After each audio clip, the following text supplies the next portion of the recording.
Muy buenas tardes, queridos hermanos y amigos.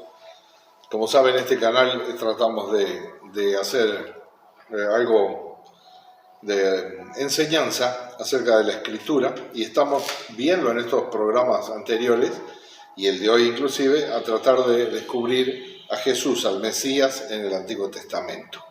Por eso hoy he elegido el libro de Génesis, para poder ver a Jesús en el libro de Génesis. Me interesa mucho, y su obra redentora. Si me acompañan, vamos a leer en Génesis capítulo 2, desde el verso 18 al verso 25, dice lo siguiente: Y dijo Jehová Dios, no es bueno que el hombre esté solo, le haré ayuda idónea para él. Jehová Dios formó pues de la tierra toda bestia del campo y toda ave de los cielos, y las trajo a Adán para que viese cómo las había de llamar. Y todo lo que Adán llamó a los animales vivientes, ese es su nombre. Y puso Adán nombre a toda bestia y ave de los cielos y a todo ganado del campo, mas para Adán no se halló ayuda idónea para él. Entonces Jehová Dios hizo caer sueño profundo sobre Adán. Y mientras éste dormía, tomó una de sus costillas y cerró la carne en su lugar. Y de la costilla que Jehová Dios tomó del hombre, hizo una mujer y la trajo al hombre. Dijo entonces Adán: esto es ahora hueso de mis huesos y carne de mi carne. Esta será llamada varona, porque del varón fue tomado. Por tanto, dejará el hombre a su padre y a su madre, y se unirá a su mujer, y serán una sola carne.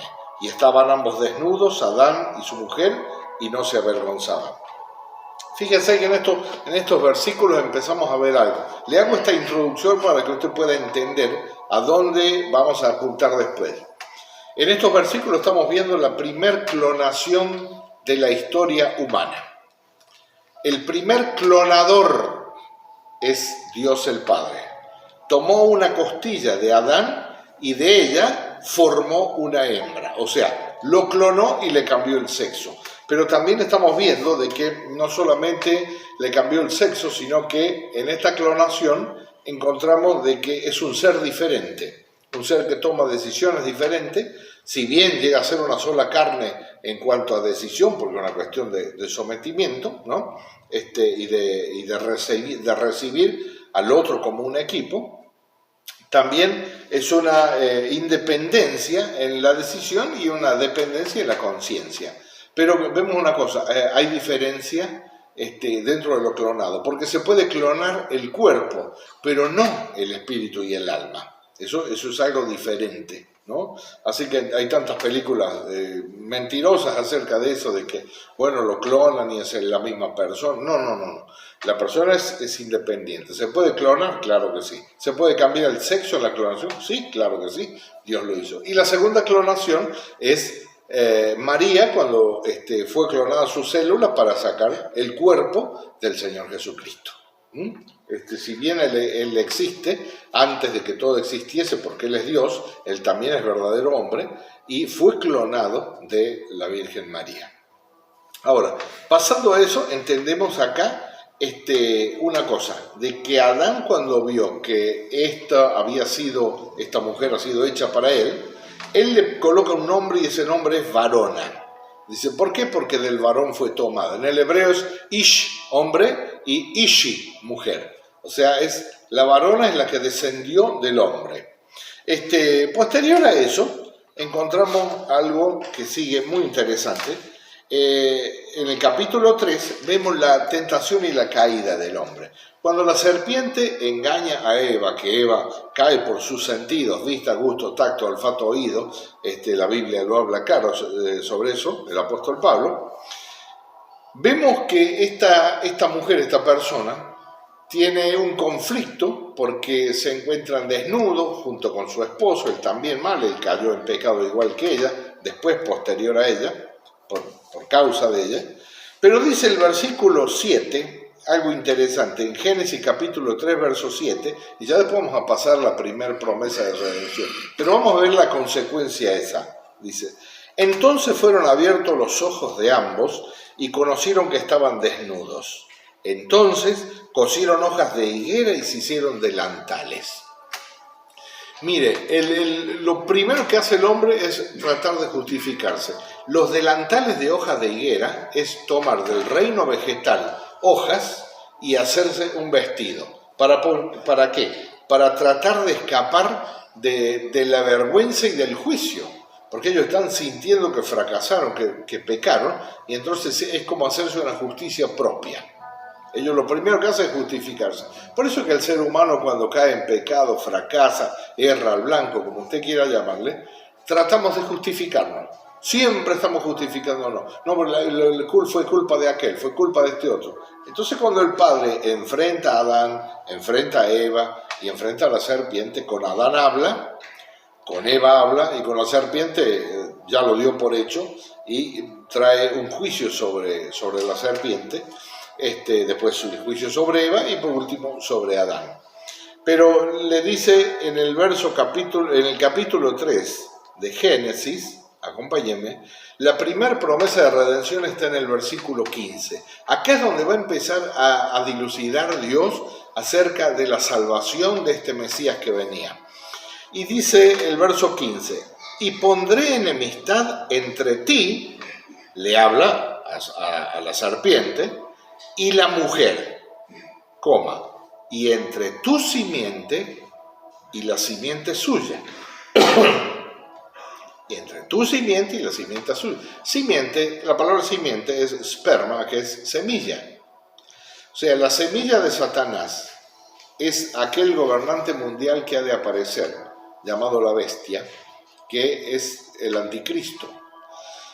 Y dice el Señor que va a tener un conflicto, la simiente de Satanás con la simiente de la mujer. Perdón. ¿Pero cómo? ¿Y Adán en dónde queda esto? No. Acá hay un conflicto terrible. ¿Por qué? Porque cuando Dios hizo a la mujer, hizo la corona de la creación y se la dio al hombre.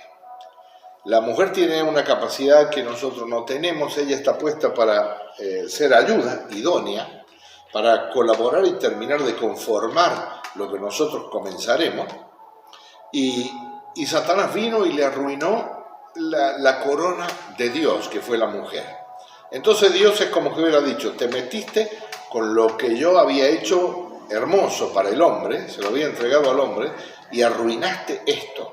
Al arruinar esto, me has provocado a mí abiertamente y me acabas de arruinar el principio de orden y de establecimiento de seguridad y de paz de un hogar, que es la mujer, porque es la que sostiene toda la casa. Un ejemplo, el hombre es el que levanta el palo mayor y sostiene la tienda, pero la mujer es la que clava todas las estacas alrededor. Por eso es que son multifacéticas y tienen muchas capacidades. Entonces, Dios le dice lo siguiente a la serpiente. Tu simiente, va a haber un conflicto entre tu simiente y la simiente suya. Esta te herirá en la cabeza y tú le herirás en el calcañar. O sea, la simiente del diablo, el daño que le va a hacer al hijo de la mujer va a ser como herirle el talón, que es el calcañar. Pero el hijo de la mujer, a Satanás, le va a pisar la cabeza, ¿no? Y este es el Mesías. Ahí viene el principio de revelación, donde el Mesías tenía que ser alguien que iba a nacer solamente de una hembra, que no tenía relación un macho para poder colocar su esperma en esa hembra, sino que de la misma hembra iba a surgir un espécimen, un alguien especial, que Dios iba a prepararle cuerpo, que iba a ser nuestro Señor Jesucristo. Por eso dice en el epístola a los Hebreos, me preparaste cuerpo, ¿no? Entonces viene la primera promesa de redención. Adán empieza a entender de que el Mesías que viene es de origen divino. No es de origen netamente humano. Si bien él es humano verdadero, también es Dios verdadero. Continúa diciendo, en esta primera promesa de redención, continúa la voz de Dios, y entonces Adán mira a su mujer, él la había llamado varona.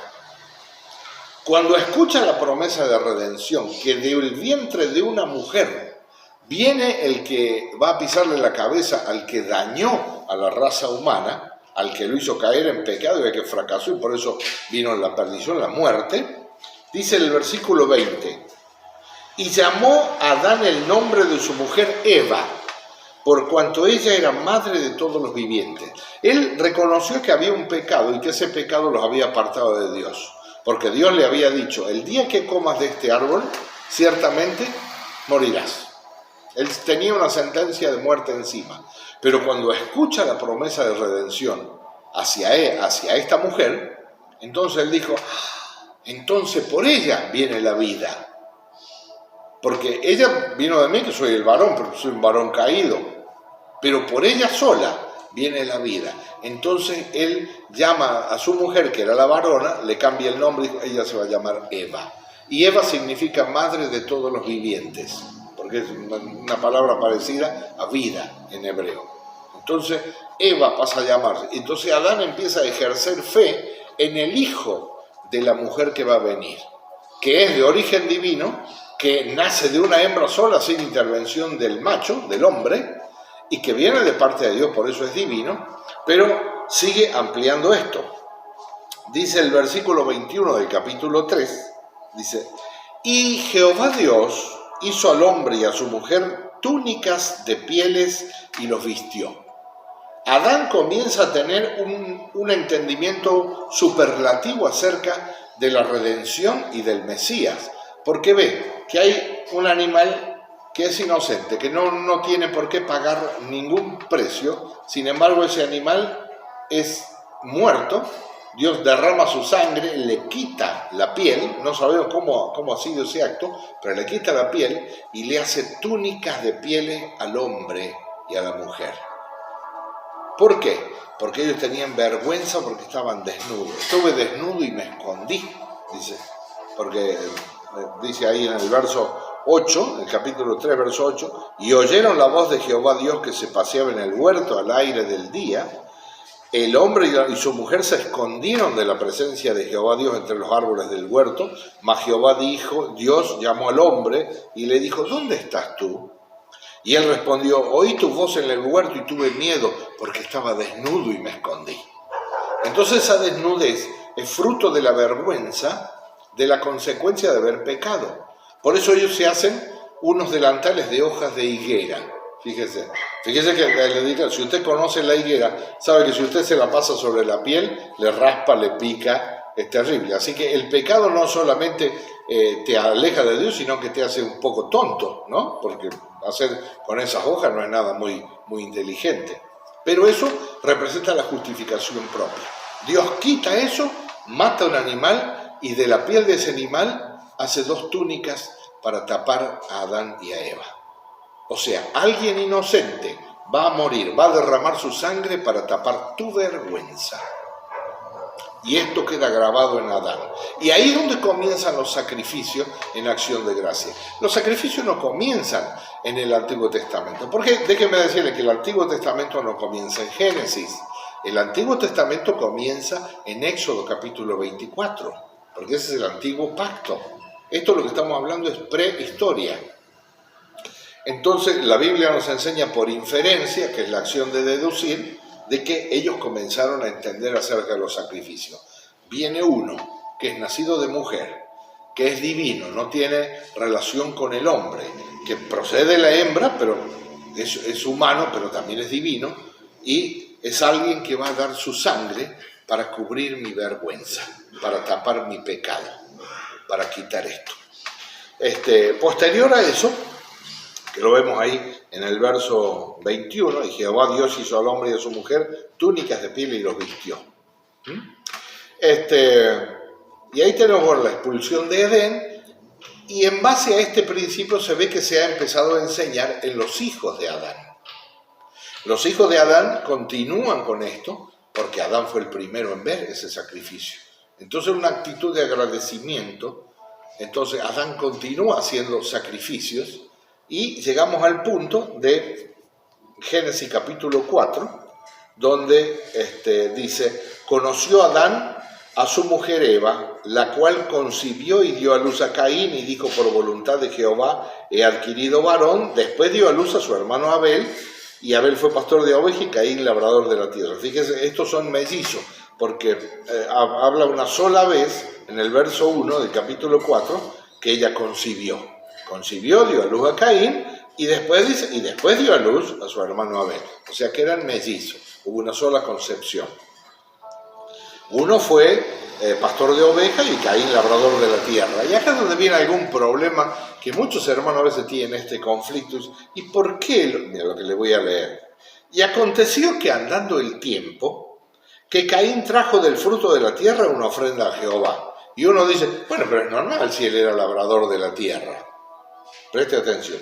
Y Abel trajo también de lo primogénito de sus ovejas, de lo más gordo de ellas, y miró Jehová con agrado a Abel y a su ofrenda. Pero no miró con agrado a Caín y a la ofrenda suya. Y se ensañó Caín en gran manera y decayó su semblante. Entonces Jehová dijo a Caín, ¿por qué te has ensañado y por qué ha decaído tu semblante? Si bien hicieres, ¿no serás enaltecido? Dice, si bien hicieres, ¿no serás enaltecido? Y si no hicieres bien, el pecado está a la puerta. Con todo esto a ti será su deseo y tú te enseñorearás de él. Cuando el Señor le dice, si bien hicieres, ¿no serás enaltecido? ¿Cómo? ¿Qué quiere decir? ¿Que Caín hizo mal al hacer esa ofrenda? Sí. Déjenme decir una cosa. Porque lo que ellos estaban ofreciendo era el recuerdo que sus padres les habían enseñado acerca de los sacrificios. ¿Cuál era el recuerdo? Que sin derramamiento de sangre no hay perdón de pecados. Usted no puede venir a ofrecer zanahorias, batatas y cebolla porque eso no tienen sangre. Usted tiene que ofrecer un animal en acción de gracia y de reconocimiento de que aquel que iba a nacer de una hembra, de una mujer, que era divino, era también el que encargado de derramar su sangre y además era inocente, derramar su sangre para cubrir su pecado, su vergüenza. Y esto lo entendemos y lo vemos que nada del reino vegetal tiene que estar en el sacrificio del Mesías. Por eso es que cuando tomamos la Santa Cena del Señor, ahí en 1 Corintios capítulo 11:23 dice, porque de tal manera os he enseñado que la noche que el Señor Jesús fue entregado, tomó pan, lo partió y dijo, tomad, comed, esto es mi cuerpo que por vosotros es partido. Después tomó la copa, ¿no? Tomad, bebed todo de ella porque esto es el pacto en mi sangre. Entonces, el pan representa la carne, el cuerpo molido de Jesús, y la sangre es representada por el vino. No hay nada más en la mesa. Sin embargo, Pablo habla de que hay una mesa de Dios y una mesa de los demonios. Mire, le voy a decir algo que quizá va a molestar a alguno, y mi intención es que realmente que si le molesta, me voy a alegrar de todo corazón, porque estoy cansado de escuchar algunas cosas que son absurdas. Mire, yo hago trabajo apostólico, yo soy apóstol, pero he visto cada cosa extraña, hermano, en algunos países. Dice, bueno, ahora vamos a tomar la Santa Cena del Señor, una cena apostólica. Primero ya no me cierra eso. La cena del Señor es una sola, es pan y vino. Y ponen fruta, verdura, un montón de alimentos ahí en la mesa, sírvase y nos servimos también el pan y la copa. No, hermano, no me mezcle la ofrenda de Abel con la ofrenda de Caín. La ofrenda de Abel es pan y vino. Así que, señores, terminen con esa moda absurda y si ofendo a alguien, me alegro de todo corazón para que despierte, porque no se lo estoy diciendo por bronca, se lo digo por amor. Porque usted tiene que cumplir un ministerio llamado por Dios. Entonces usted no puede mezclar estas cosas. Estas son cosas sagradas, fueron instituidas por Jesús y vienen siendo profetizadas desde el libro de Génesis con lo que hemos visto de Adán y Eva y Caín y Abel. Así que yo quisiera que usted pueda entender esto, que el Cristo, el Mesías, ya viene allá hablado, ya viene enseñando acerca de él. Adán llegó a saber mucho más que algunos hermanos cristianos de este tiempo acerca del Mesías. Algunos están discutiendo si es Dios, si no es Dios, que si dio su sangre, no dio su sangre, si su sangre tiene poder o no. Hermano, hay mucho para hablar y mucho para ver. Así que nosotros estamos contentos de esto y quiero decirle que preste atención. A mí me gustó estas reflexiones, poder compartirlas con usted, para que usted crezca, entre en la intimidad de Dios y pueda ser edificado reconociendo al Mesías en el Antiguo Testamento. Que Dios le bendiga y le guarde siempre. Suscríbase y comparta si le es de bendición.